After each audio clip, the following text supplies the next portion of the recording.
Shalom and welcome to Secrets Revealed, the Holy Bible. Today we're looking at Leviticus chapters 7 and 8. There are 38 verses in chapter 7, beginning in verse 1. Of the ram has been omitted. Verse 2, at the bottom of the altar was omitted as well. So this blood was not simply poured out at any part of the altar, not just any part, but specifically the bottom of the altar. Verse 3, loins versus rump. Verse 4, hold on. Verse 3, upon the inwards, referring to the fat, upon the inwards was omitted. Verse 4, thighs versus flanks. Verse 5, it is for trespass versus it a trespass offering. Verse 6, they are most holy, referring to every male of the priest, versus it most holy, referring to the offering and not the priests themselves. That's a significant difference. Verse 9, hearth versus pan. Again, I explained previously that a hearth is the floor of a fireplace or the area in front of a fireplace. A frying pan, as you know, is a metal pan with a handle used for typically frying foods. Verse 10, an equal portion versus one as another, which is rather similar. Verse 11, they versus he. So the sons of Aaron are the ones bringing the sacrifice versus he, referring to only Aaron. Verse 12, praise versus thanksgiving. Loaves of fine flour versus unleavened wafers. And then we have the word fried has been added in the Maz. Verse 14, all his gifts versus whole oblation. Separate offering versus heave offering, which is a synonym. Verse 18, pollution versus abomination. Verse 20, perish versus cut off. Again, perish means to kill, to make them dead. Cut off scripturally means dead or killed, but in our modern vernacular, it's often understood to mean shunned or cut off socially, but that's not the case. Scripturally, cut off means killed.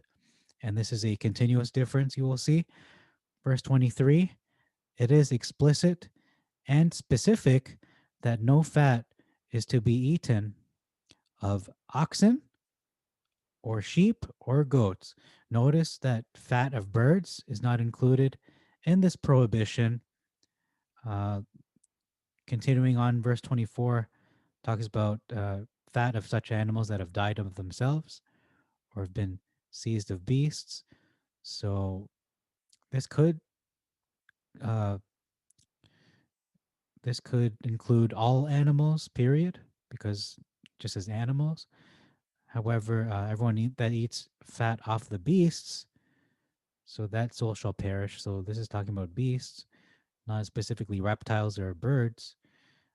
So that may or may not be a way to justify eating the fat of birds, because we know anything else like reptiles is unclean, specifically the clean birds.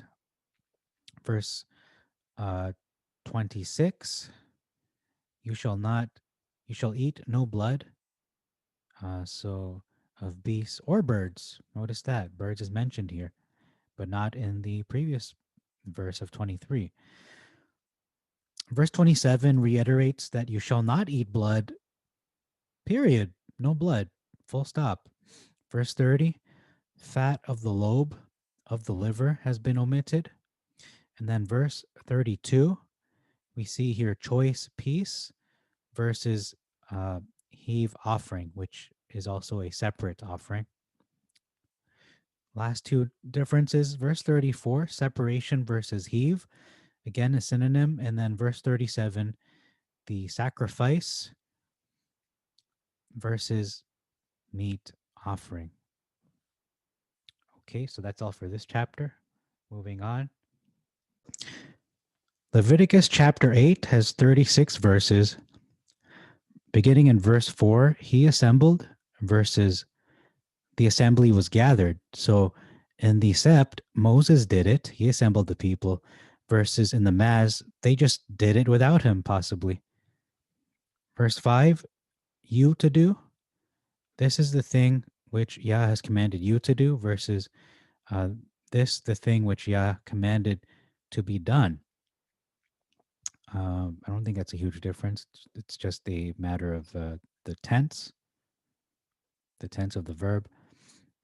Verse 5, okay, verse 6, nigh has been omitted. So Aaron and his sons were brought nigh. They were brought near, versus they just brought them. It doesn't specifically say they were brought near. Verse 7 to 8, tunic versus robe. The word curious was added to girdle. And then we have oracle versus breastplate. We have the what is known famously as the Urim and the Thummim is referred to as the manifestation and the truth, which are most likely English translations of these Hebrew words. Verse 9, the most holy thing. Uh, it is a mystery as to what specifically this is referring to, the most holy thing, versus the holy crown.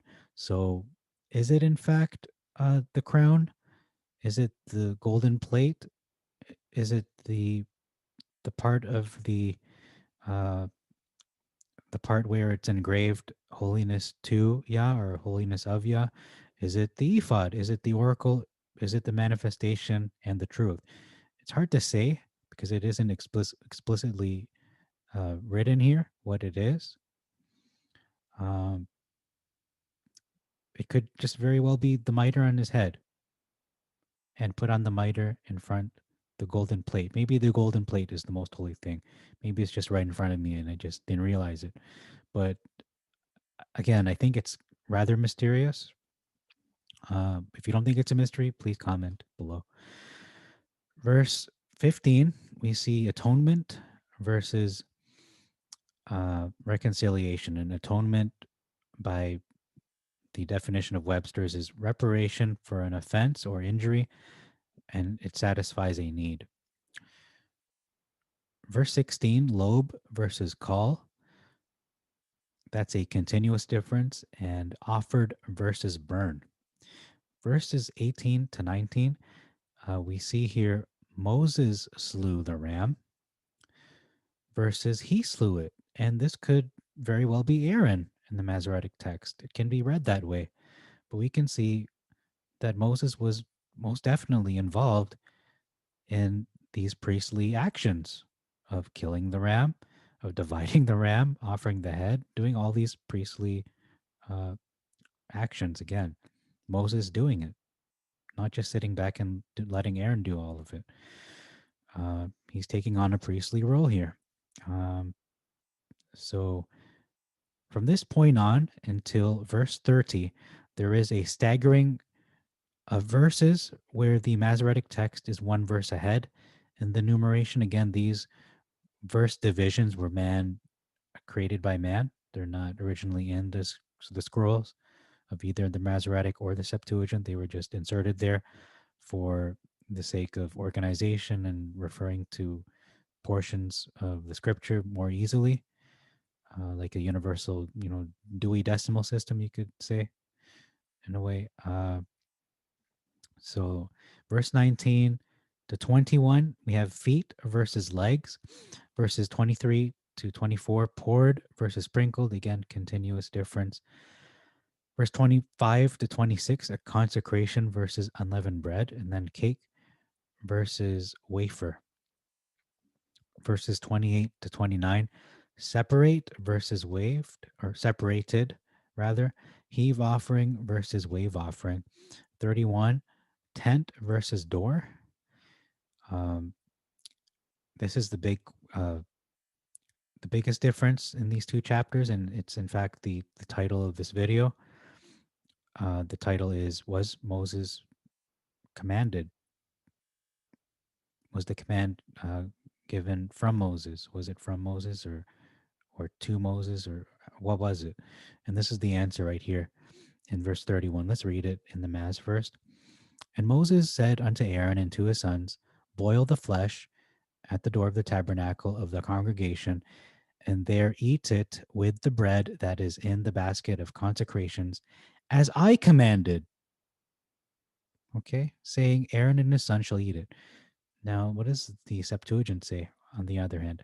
Moshe said to Aaron and to his sons, boil the flesh in the tent of the tabernacle of witness and the holy place, and there you shall eat it, and the loaves in the basket of consecration, as it has been appointed me, saying, well, that's not really there. So, appointed me, saying, Aaron and his sons shall eat them. So it was appointed to him. These words didn't just come from Moses. These commands didn't come from Moses. They came from Yah to Moses, appointed to him to delegate, to deliver. He's the messenger. So he's not the source; he's the messenger. So that's a big difference. Again, Moses was commanded; he was appointed. He wasn't commanding from himself, from his own wisdom. Verse 34, we see this again. Yah commanded me to do so, versus Yah has commanded to do so. So Moses is connected to these commands. They're not just commands just given, thrown out there. No, they are commanded specifically to Moses to disseminate. And in this verse specifically, this command was given to Moses to perform. Moving on to verse 35, Yah Elohim has commanded me. So that's, the name has been omitted. That's a rather big omission. Verse 36 is the last verse we're going to look at.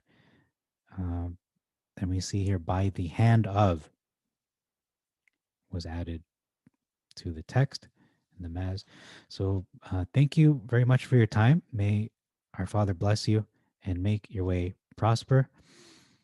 You've been watching Secrets Revealed, the Holy Bible.